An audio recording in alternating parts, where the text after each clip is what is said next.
Ngayong hapon na Visayas ug Mindanao, magandang hapon Luzon, magandang hapon Pilipinas. Magandang hapon po sa lahat ng mga Filipino, mga OFW saan mang panig ng mundo. Patoplok guys! Magandang hapon sa lahat ng mga Escunians, Duterte diehard supporters, Bantag supporters, sa lahat po ng mga KOJC, mga tutubo saan mang panig ng Pilipinas. Welcome back muli dito sa Bisdak Pilipinas. Mabuhay po tayo sa mga bagong pasok sa channel na ito. Baka pwedeng pa-subscribe, pakipindot ang notification bell at pa-share, pa-like din po.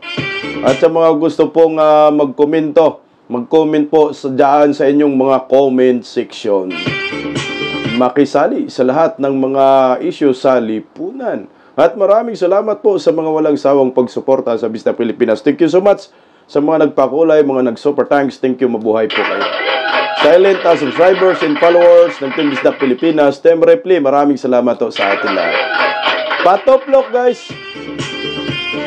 Ang bagong time slot po natin, pag-upload ng ating video ay 6:30 na po ng hapon or 7 PM. So, sana po tangkilikin pa rin natin yung mga oras na yan. At baka meron din po tayong live pagdating ng alas 8:30. So, alas 6:30 hanggang alas 8:30, tuloy-tuloy lang po tayo sa Bisdak Pilipinas. Maraming salamat po in advance sa pagsuporta sa inyo. At suportahan din po natin ang Birada Aguila tuwing alas 2 ng hapon, Monday to Friday sa DJER 1026 is Eminay Radio dyan sa YouTube channel po. So, baybayan po natin mga iba't ibang mga resource person ang makapanayam ng mga political vloggers ng Birada Aguila. Bira lang ng bira. At syempre, ano ba ang ating hinintay mga kababayan ko? Sit back, relax, patoplok, tara na, bisda ka na! Bago po yan mga kababayan ko, batiin po muna natin ng happy birthday Vice President Inday Sara Duterte! Birthday po ngayon ni Vice President Inday Sara Duterte, ang ating future President of the Republic of the Philippines! Wala na pong makakapigil yan at hindi po kayang tibagin yan ng mga buhaya dyan sa Kongreso. Panigurado, pagdating ng 2028, sila ang makukulong sa hawla ng mga impakto. Kaya, happy birthday, Vice President Inday Sara Duterte.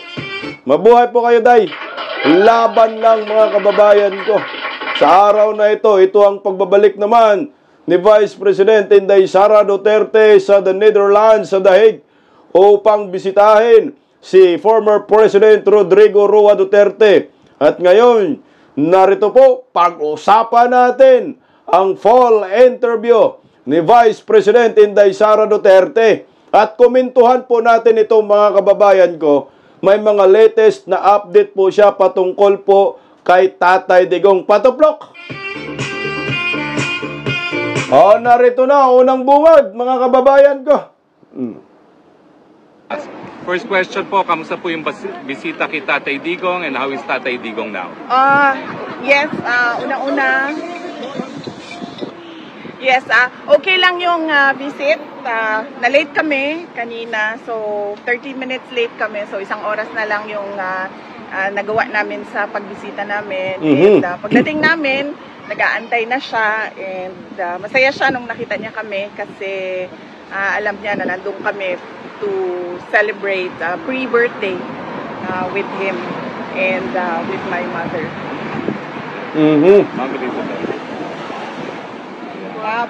Ayan So may advance pala yung pag-celebrate ng birthday ni Vice President Inday Sara doon kay Tatay Digong. No? Masaya, at least masaya.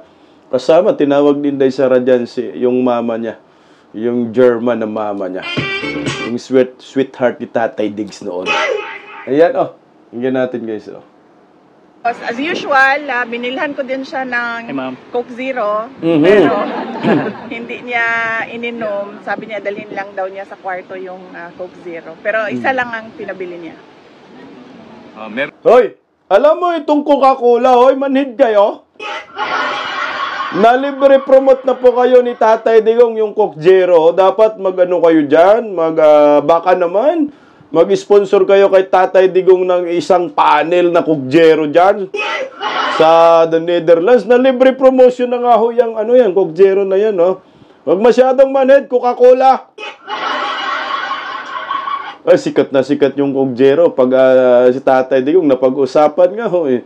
May mga postcard nga ho na Coke Zero, Tatay Digong, tsaka merong gumawa yata ng bottle eh. Na Coke Zero eh. Nilagyan pangalan ni Tatay Digong. Hoy, Coke Zero! Bikin naman! Tuloy dayo. Meron daw ba kayong mga news from the Philippines na na-share sa kanya at ano yung mga reaction niya sa mga news na dala-dala niyo? Yes, nag-share ako ulit. Na-share ko na noon sa telephone call, pero shinare ko din ulit sa kanya na nanalo yung dalawang PDP laban na senator candidates, tapos yung isang guest candidate, si Marcoleta, plus dalawang guest candidate from Alianza, si Senator Camille Villar and Senator Amy Marcos. And binanggit ko din sa kanya na nandito si Senator Amy Marcos, pero hindi siya pinayagan ng ICC na makabisita at makausap si dating Pangulong Rodrigo Duterte. At Ay! Nandyan pala si Mangga! Kaso malas niya. Hindi pinayagang makapasok. Walang kwenta. Akala ko ba uwi niya si Tatay Digong. Kung tayo na, kahit man lang makapasok sa pinto, hindi pinayagan. Nasaan na mga supporter ni Senator Amy Marcos? Bakit nagkaganito? Hindi man daw pinapasok eh. Ibig sabihin, wala nga kapangyarihan itong si Senator Amy. Sabi-sabi na. Pag Senator Amy manalo sa pagka-senador, uwi si Tatay Digong, nasa na, hindi mga makapasok kahit sa pinto. Pahiya tayo ngayon, mga kabisdak. Pero believe din ako kay Vice President Inday Sara Duterte, hindi niya inangkin ang buo itong si Amy Marcos at si Camille Villar. Talagang nandoon yung yung pagiging respetado ba na leader.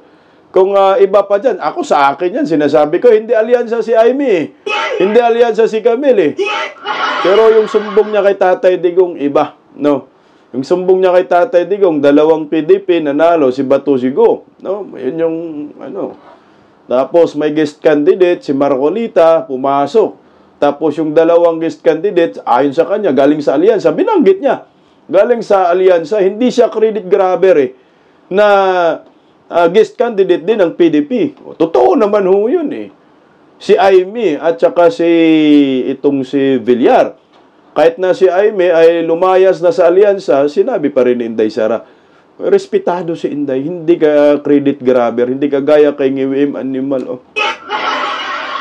Kaso ang masaklap ho nito, si Senator Amy, gustong uminter sa ICC, hindi man makapasok. Gawin na lang siguro natin, Senator Amy, palit ulo Senator Amy, ikaw na lang kaya, papalit kay Tatay Digong para makauwi si Tatay Digong, ikaw naman sa ICC. Kasi, di ka man pinapapasok, di ba makauwi si Tatay Digong?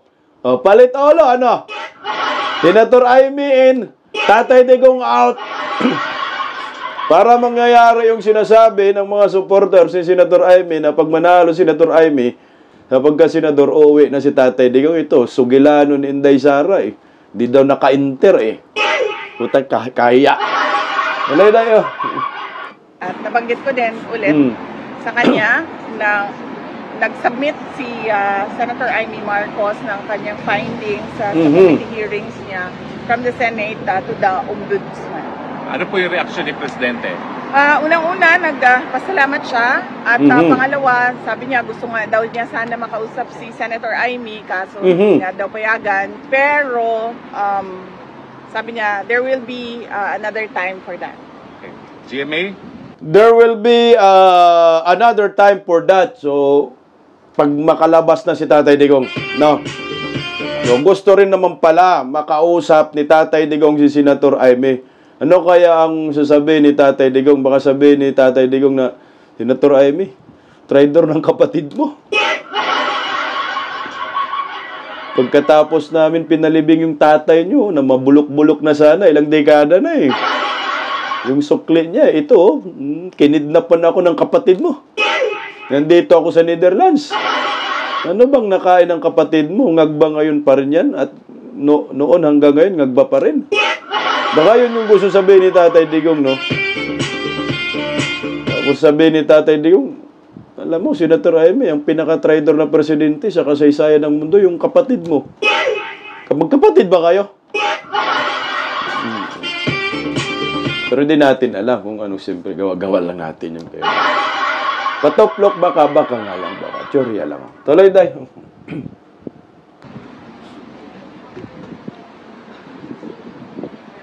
VP, bukod po dyan, 88% po ng respondents sa SWS survey ang nagsabing mahalagang harapin ninyo ang impeachment at sagutin ang mga alegasyon para raw malinawan ang publiko at malinis ang inyong pangalan. Ano po ang masasabi niyo sa ganitong pananaw?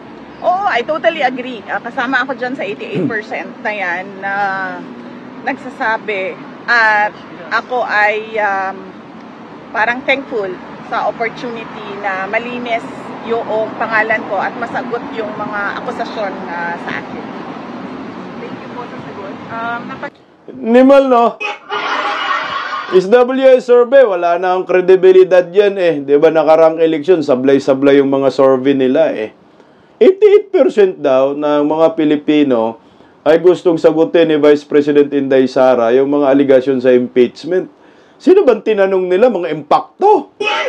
Sino tinanong nila? Mga kakampi ni Castro? Minsan hindi ako natanong ng SWS survey kaya wala ng kredibilidad ang mga yan eh. Totoo lang. Dapat itigil na nila yung pagsusurvey nila. Dahil wala naman talaga silang tinatanong, 88%. Hindi, sana may nagrarally na sa kalsada, mantakin mo yung 88% of the Filipino people, guys, na sumisigaw na Vice President Inday Sara. Sagutin mo lahat sa impeachment, yung mga aligasyon ng mga buhaya. Hindi, sana puno na yung kalsada sa rally. Wala nga hong nakita tayo na mga sumisigaw, pa ilan-ilan, 10. Mga komunista pa. Wala 88%, baka naman, baliktad yun. 88% ng maraming Filipino ayaw may tuloy yung impeachment trial laban kay Vice President Inday Sara Duterte. 32 million bumoto dyan Sino bang si Raulong 32 million na gusto mong ma-impeach si Inday Sara? Di wala ho. Baka baliktad po SWO survey ni Mal. Pero ganun pa man, sabi naman ni Vice President Inday Sara, wala namang problema Sasagutin naman nila, handa naman siya sa bloodbath. Ikaw, Nyor, handa ka na ba sa bloodbath, Nyor? Masama mo si Inday Sara daw sa 88% kung totoo yan. Na sasagot. Galing ni Inday Sara sumagot. Ito tuloy. Patoblok guys. And last question po. Napagdesisyonan po ng Senado na ilipat sa June 11 ang simula ng impeachment hearing. Gusto lang po namin marinig, paano ninyo po tinanggap ang balitang ito at ano po ang epekto dito sa inyo, kung meron man? Wala naman siyang epekto sa akin, no? Nag-iisip lang ako kung ano yung epekto ng delay doon sa kaso, pero iiwan na natin yan sa mga lawyers namin, sa defense impeachment lawyers, para pag-isipan kung anong posibleng epekto nun sa kaso kung meron man. Okay. Tingnan mo walang epekto kay Vice President Inday Sara. Alam mo saan umepekto? Sa mga nag-file ng impeachment. Kasi, excited naman sila, yung mga komunista, dilawan, pinklawan, mga bobonistang, tanganistang, loyalista, dingagba na piso na lang ang dangal. Yan sila yung excited. Apektado sila. Naboboryong na nga ho sila ngayon Frustrated na nga ho sila, lalo na si ML, Representative Laila de Lima. Grabe ho. Stress na stress. Stress na stress sila kasi namove na naman daw sa June 11. Wala kayong magawa dyan. Sasayang lang naman ang panahon lang, sasayang ng pira, sayang lahat ng oras. No? Wala namang kwentang ano yan, yung impeachment na yan, that's a political move. Political motivated yan ng ngagba admin, alyansa. Wala nang alyansa pala. Tunaw na. Itong lakas, no? Itong kampo ni Tambaloslos, kampo ni NGWM, political motivated eh. Ang resulta, hindi man uusad. Na talagang magbumirang nga. Ang sabi mga ho ng Dilawan eh, na si Liamas Kamas-Kamas. Mukhang mabaliktad pa nga yung impeachment pag ipipilit ho nila ito. Si NGWM pa ma-impeach, tablado ka, Tory. Tuloy dayo. Anton? Hi ma'am, kamusta po kayo?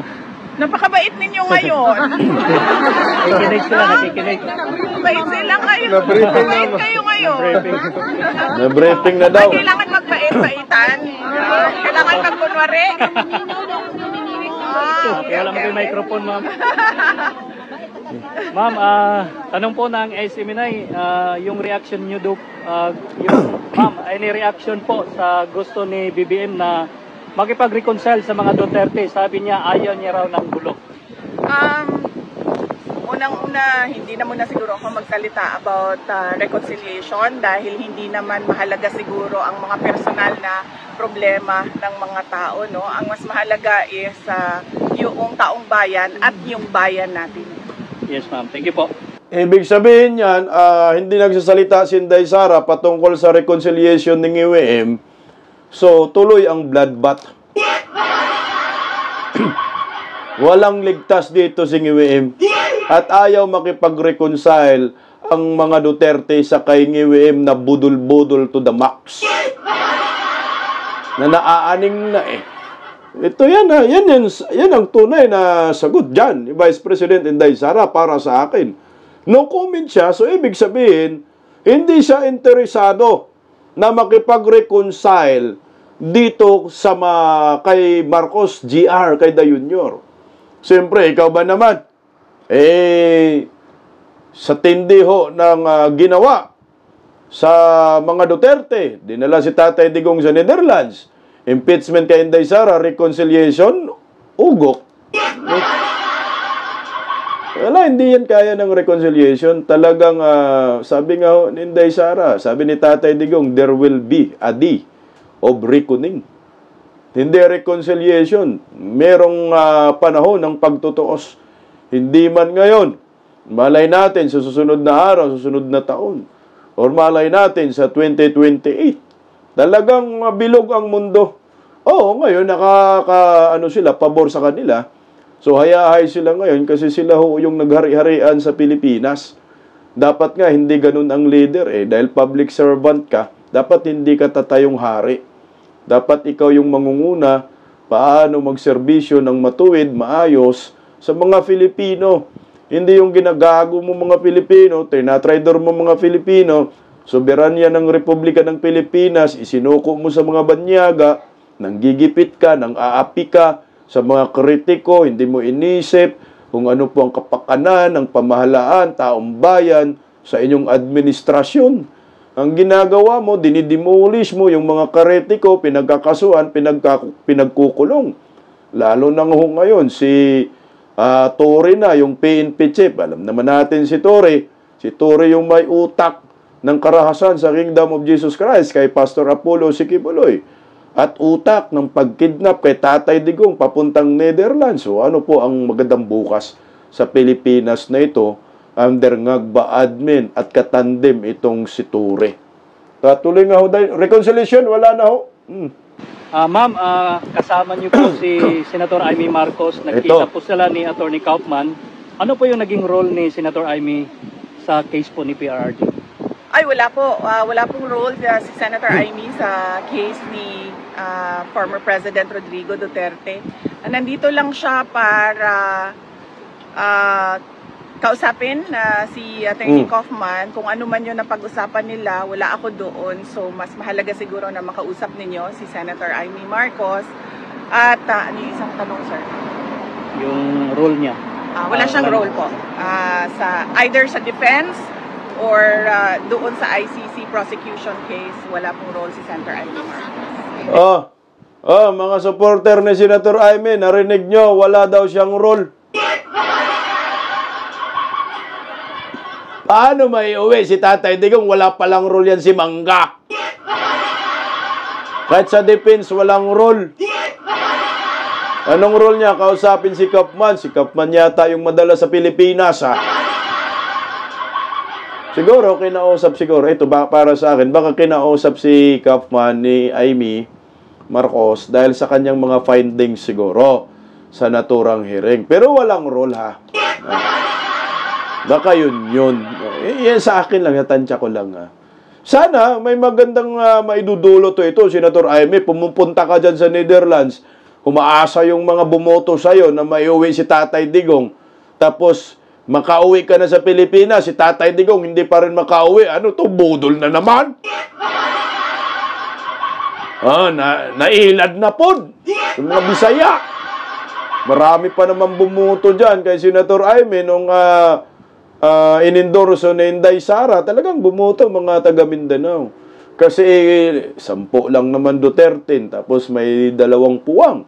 Sinama talaga nila Villar at Amy Marcos.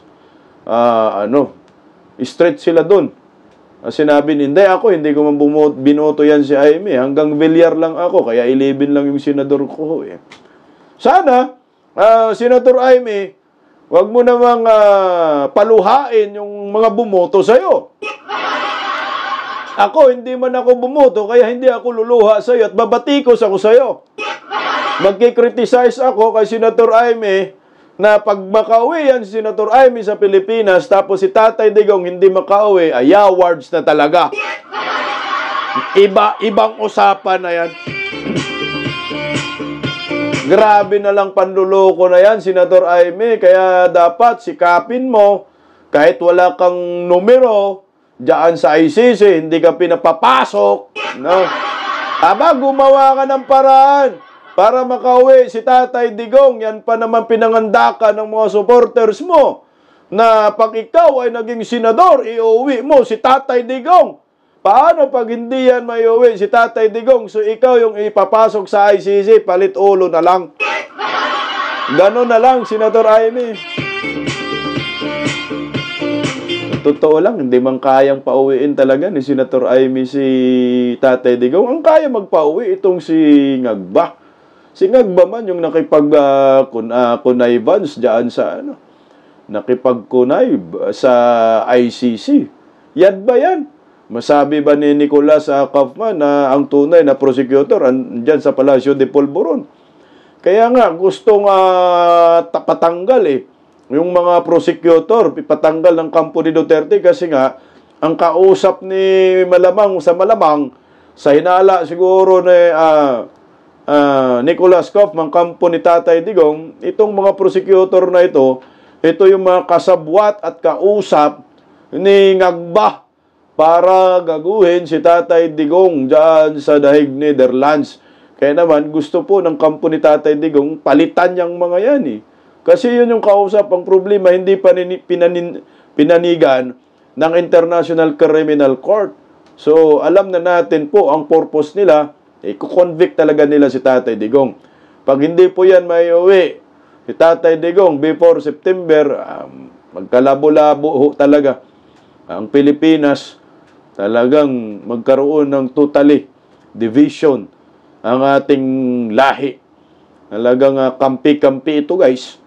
Pag si Tatay Digong hindi may uwi at i-convict nila, ang sakit ng ulo ng ating bansa. At panigurado magbabayad si The Junior pagdating ng 2028 dito, guys. Patuplok ka, guys. O tuloy po natin. Ito ma'am, last question na lang kasi ito kasi yung usap-usapan ngayon Ewan ko lang kung pwede ito. Kasi game po si Attorney Rowena Ganson na maging spokesperson mo. Kasunod yan ng pagkatalaga kay Attorney Abante bilang tagapagsalita sa ng House. While sa Malacanang, nandyan naman si Attorney Claire. Any comment po sa posibilidad na maging spokes niyo si Attorney Ganson? Opo. Hindi namin napag-usapan sa Office of the Vice President ang spokesperson. Pero saludo kami sa talino at tapang ni Attorney Rowena Ganson. So kung gusto niya magsalita, go lang ng go. Makikinig tayong lahat sa kanya. Okay positive yan Na. Kasi guys, no, ako sa akin lang ha, alam naman natin yan si Rowena Guanzon, talagang pinklawan niya, no? Pinklawan si Rowena Guanzon. Pero yung mga post niya sa social media, galit na rin ho siya kay Kiko Pangilinan, Bam Aquino, no? Yung iba niyang kapinklawan dahil nga nakipagsanipwersa sa administrasyong Marcos. Na siya ay naninindigan na galit siya talaga sa mga Marcos. At naalala ko nga ho noon, si Atty. Vic Rodriguez pa nga ho nag-abogado niyan kay Ngiwi M. Noong 2022 presidential election, sobrang daming disqualification case itong si Ngiwi M. At si Guanzon nga ho, gusto niyang ma-disqualify itong si Ngiwi M sa bilang isang kandidato sa pagka-presidente. So nalabo-labo na nga ho, alaala mo pa nga, sa kanya pa nga uso yung umiinom siya ng coke, gano'n niya, trending, no? So ngayon, medyo maingay na si Ma'am Rowena Guanzon at ayon pa nga ho sa kanyang mga kakampi, didiis na ba si Rowena Guanzon? Kasi marami ho talagang mga komentaryo itong si Rowena Guanzon na pumapabor sa pamilyang Duterte kay Vice President Inday Sara Duterte. Siyempre, abogado man ho ito, talagang pinanggalingan ni Ma'am Rowena Guanzon. At least, itong babaeng ito, may prinsipyo. No? Si Atty. Rowena Guanzon ay medyo mainit po ngayon na pinag-uusapan na pwedeng magiging spokesperson ni Vice President Inday Sara. Ito naman ay patungkol sa impeachment trial. Pero ayon naman kay Vice President Inday Sara, hindi daw nila napag-usapan ng kanyang legal team. Yun. Pero nakita mo yung ngiti ni Vice President Inday Sara, saludo siya sa katalinuhan ni Ma'am Rowena Guanzon at sabi niya, tuloy-tuloy lang ang pagsasalita at makikinig daw tayo sa kanya. Ito, sino ba to si Ma'am Rowena Guanzon? Di ba, Ilongga man to. Si Rowena Guanzon, Bisaya rin, no? Parting Bisaya. Ito ay abogada, former COMELEC commissioner, former Commission on Audit commissioner, ex-Cadiz City, nagiging mayor pala ho ito, University of the Philippines College Law Professor, siyempre, Queen of Bardagulan. Sa pahayag ni Inday, mayroong linaw, no? Parang may liwanag, no? Open si Vice President Inday Sara dyan. Kaso nga lang, hindi pa ho nila napag-usapan yung ganyang estilo kasi nga, kung si Tambaloslos merong spokesperson na kamukha ni Juliana, dideis din.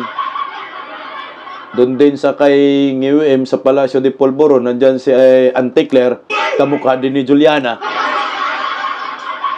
Parang gusto natin ang counterpart itong si Rowena Guanzon. Pero tingnan po natin kasi hindi man nagsasabi si Inday Sara na ayaw ko. Kumbaga, bukas si Inday dito sa usapin na yan.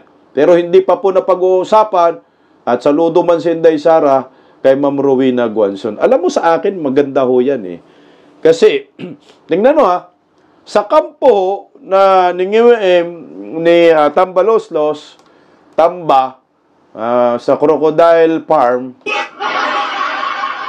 mga buhaya, nandun yung mga dilawan, no? Si De Lima, nandun sila ni Castro, si Jokno, sanipwersa sila doon, kasama ang Marcos admin. Na ito naman ay kinontra ni Ma'am Rowena Guanzon. Na bakit? Itong sila Kiko, si Bam, De Lima, ay nakipag-ututang dila na ho dito kay Ngiwi. Ano nangyari? Na hindi naman dapat yan daw ang direksyon nila. So, maganda, counterpart din natin. Kunin natin si Rowena Guanzon, bigyan natin sila ng sakit ng ulo. De Lima versus Rowena Guanzon ang labanan nito. De Lima, Rowena Guanzon versus Jokno ang labanan nito. Magandang laban ito. Para sa akin, mas pabor ako dyan Sana nga magkaroon ng pagkakataon yan Sasakit ang ulo ng UM dito kasi makabirada si Rowena Guanzon, matindi. At yari si Tambaluslos dito. O, tuloy natin mga kabisdak si Inday Sara. Siguro from the audience, one question. Ma'am, ang question po ma'am, kamusta po si Presidente? Mayroon po ba siyang mensahe para sa Pilipino na nasa labas? Yes, ang message niya is we are all ruled by destiny and I am here because of my destiny, whether rightly or wrongly. Yun ang sinabi niya. Thank you, ma'am. And Grabe, no? Yung nangyayari kay Tatay Digong, alam niyo, believe po ako sa kanya dahil tanggap niya no? Tanggap niya, sabi niya. Kung siguro kung ano man yung nangyayari sa kanya ngayon, sa isip-isip ni Tatay Digong, ito ng kapalaran ko. Tama ba to or mali?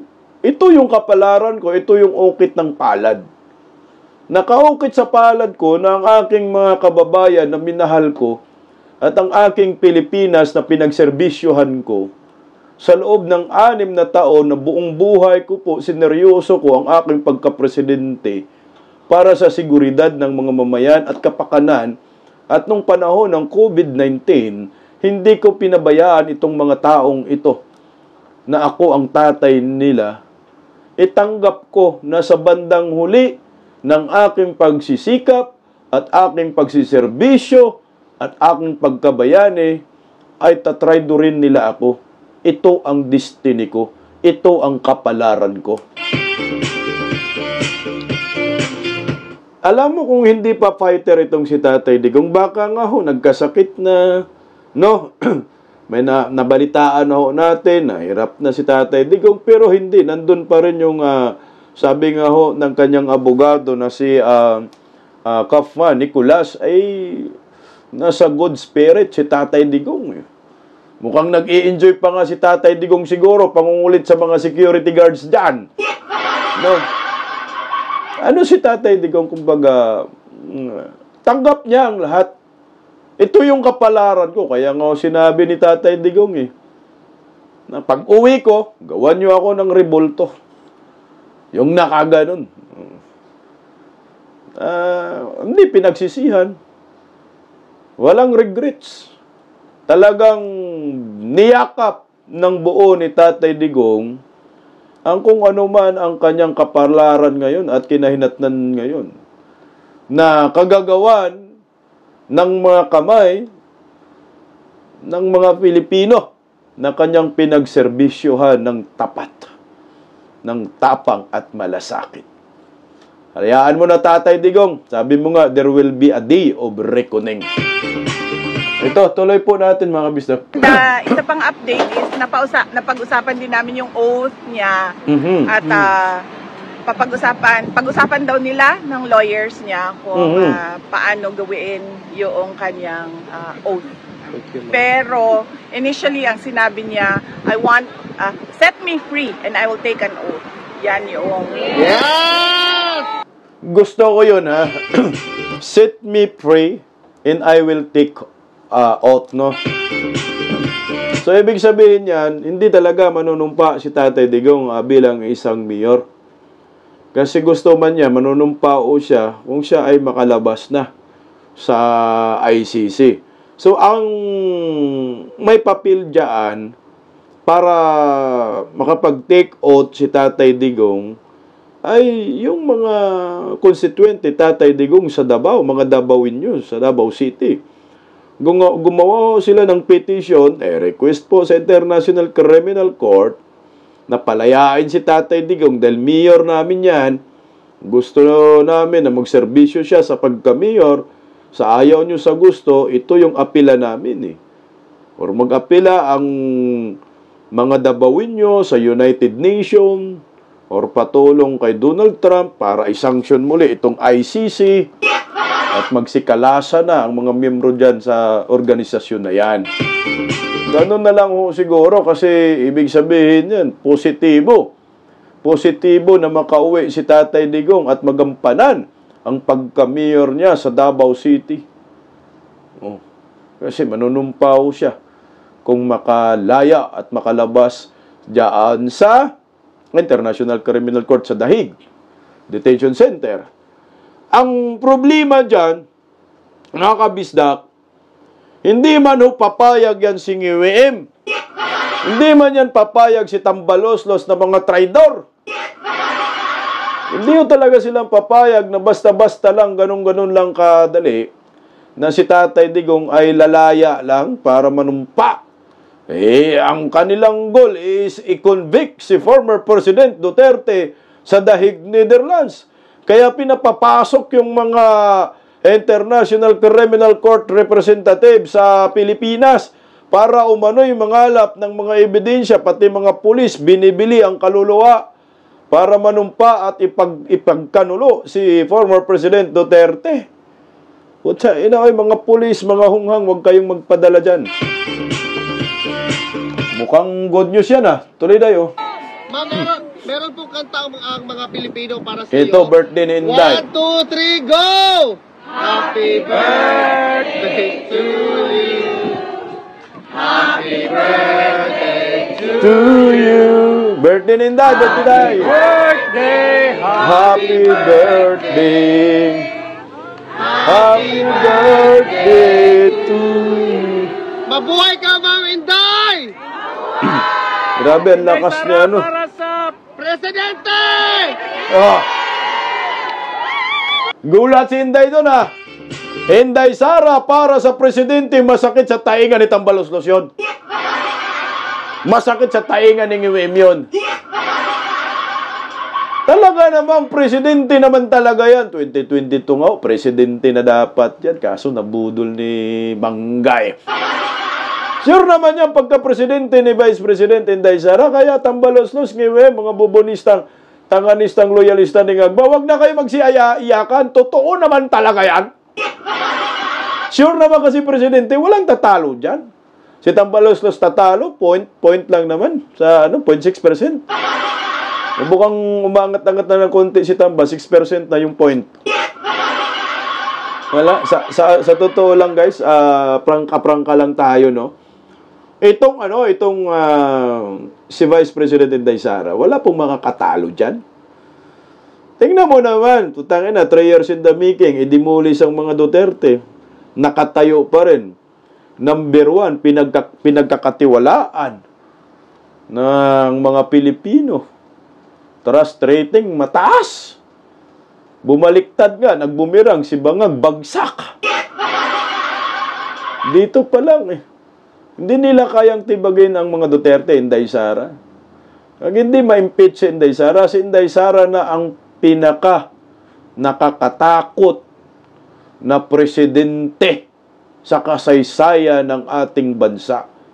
Tingnan mo si Binay. Si Binay, dinidemolish, hindi naging presidente, di ba?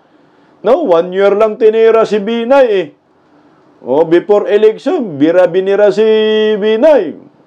Talagang sinugnog, durog no? Pero si Inday Sara, 3 years in the making, hanggang ngayon, binibira pa rin. Hindi makaya-kaya, no? Ng mga kalaban, di kaya ni Tambaloslos, mga buhaya, magsiiyakan na lang ng mga buhaya at mga biik Hindi pa rin kaya Bakit? Gawa-gawa naman kasi yung mga paninira kay Inday Sara. Mantakin mo yung 125 million na issue kay Vice President Inday Sara, 125 million pesos. Tinapatan ng 150 million pesos na perma bawat kongresista. Saan ka dyan kumuha ng kapal ng mukha? No? Reklamo ka sa 125 million. Saan ang logic mo? Tapos gumasto si Tambaloslos, nagbaad ng 150 million bawat perma. Ano yun? Saan yung logic natin yun? Ginawa natin tanga mga sarili natin dito, mga tol. Wala na. Suko na ho kayo. Tuloy tayo. Ayan, lakas ng spirit. Mabait talaga kayo. Last reaction. Nagtatanga ako. Bakit ang sobrang formal ninyong Na-briefing naman. Ma'am, question, ano tingin niyo sa bagong Duterte Street from Duterte Park and Duterte Forest? What do you think of the Duterte Street? Well, unang-una, mas okay dito dahil merong may shade, no? So, importante sa amin ni Alvin ang aming cuties. Dahil unang-una, mataas ang incidence ng skin cancer at pangalawa, mahirap na magdagdagan ang mga melasma natin. So, okay siya. Mas palagay ko lang, maganda din siya dahil nakikita siya ng mga dumadaan na mga sasakyan. So, meron tayong increased awareness. Kasi doon, konti lang ang dumadaan na sasakyan at hindi nakikita by the street yung ginagawa. At marami pang pwedeng gawin, posibleng gawin na dito dahil mas malaki yung area. Yes, Ma'am, pwede ba additional, ma'am? Kasi naghihintay po ang taong bayan kung kailan daw makakawi si PRRD. Actually, lahat tayo, no, nag-aantay kung kailan makauwi si President Duterte. At yun yung tinatrabaho ng kanyang mga lawyers na sana ay mangyari at the soonest possible time dahil kaming mga tiga Davao City ay kailangan namin ng mayor namin. Yes. Ma'am, welcome back. We love you. Thank you, thank you. Tingnan mo, tama 'di ba? Yung sinabi ko sa unang komento ko. So, ang mga taga Davao ay kailangan nila ng mayor. So, hindi yan po pwede na papayag ang mga Davaoinyo, Davao City na hindi makauwi si Tatay Digong. So, tingnan ho natin kung ano ho yung magiging hakbang ng Davaoinyo na ho, hindi lang Duterte ito. So, buong constituent ni Tatay Digong, dahil mayor naman siya, binuto man ho siya ng almost milyon na mga Davaoinyo, I think mga 700,000, di ba ho? Malamang sa malamang, mahiya naman kayo, International Criminal Court, sa kagustuhan ng mga taga Davao. Tuloy, Happy to be back with all of you. Dahil lahat naman tayo dito ay nagpapakita ng suporta kay dating Pangulong Rodrigo Duterte. Kaya masaya ako na makasama kayo ulit. Although hindi natin gusto na pabalik-balik tayo dito sa The Hague, Netherlands dahil malungkot ang dahilan kung bakit tayo nandito lahat. Pero masaya din ako dahil nakikita ko yung bayanihan ng Filipinos at yung pagkakaisa natin sa kagustuhan natin na ibalik si Duterte at ibalik ang tunay na pagbabago. Ma'am, mabuhay ka, ma'am. Mabuhay Thank ka you, talaga. thank you. Ma'am And Elizabeth, mabuhay ka lahat talaga. kayo ay invited bukas sa ating rally, ICC, Send Duterte Home, 9 a.m. to 12 noon sa Land Van Regan. Land Van Regan. Land Van Regan. Sige, kayo na Gabi magsama. yan sa Mahirap siya atin. i-pronounce. Doon tayo po. gabi yan sa atin mga kabisdak, no? Yung ganyan, gabi sa atin. O ayan mga kabisdak, ang fall interview kay Vice President Inday Sara Duterte dyan sa Netherlands. Na positibo po ang naturang Vice Presidente na makauwi si former President Rodrigo Roa Duterte sa Pilipinas upang gampanan ang pagka-mayor sa Davao City. Dahil ayon sa kanya, lahat po ng mga Davaoinyo ay kailangan nila si Tatay Digong. Hindi lang o Davaoinyo, kundi buong Pilipinas. At abangan na lang ho natin, isa pa mga kababayan ko, ang sigaw ni former ni Vice President Inday Sara sa Netherlands ng Bring him home! Bring him home! Bring him home! Bring him home! Bring him home! Bring PRRD home sa lahat po ng mga bagong pasok sa Bisdak Pilipinas. Pa-like, pa-share, pa-subscribe! Pa-share mga kabisdak, pakipindot yung matang budlat ni Baki! Magkomento dyan sa comment section. At see you po muli sa susunod na upload video natin dito sa Bisdak Pilipinas. Huwag po tayong sumuko. Bring PRRD home. At suportahan mula Lunes hanggang Biyernes tuwing alas 2 ng hapon sa DJER 1026. YouTube channel SMNI Radio, ang Birada Agila, ang bibira sa mga buhaya. Kasama po tayo dyan, mga kabisdak, no? I think ngayong June 2 tayo, lalabas tayo dyan, lahat kami. At abangan nyo rin po ako sa mga susunod na araw, no? I think via Zoom din uli, mga kababayan ko, sa Birada Agila. Maraming salamat sa patuloy na pagsuporta sa Bisdak Pilipinas. Laban lang para sa bayan. Thank you so much po sa inyo, Bisdak Pilipinas. God first. Maraming salamat. Mabuhay po tayo.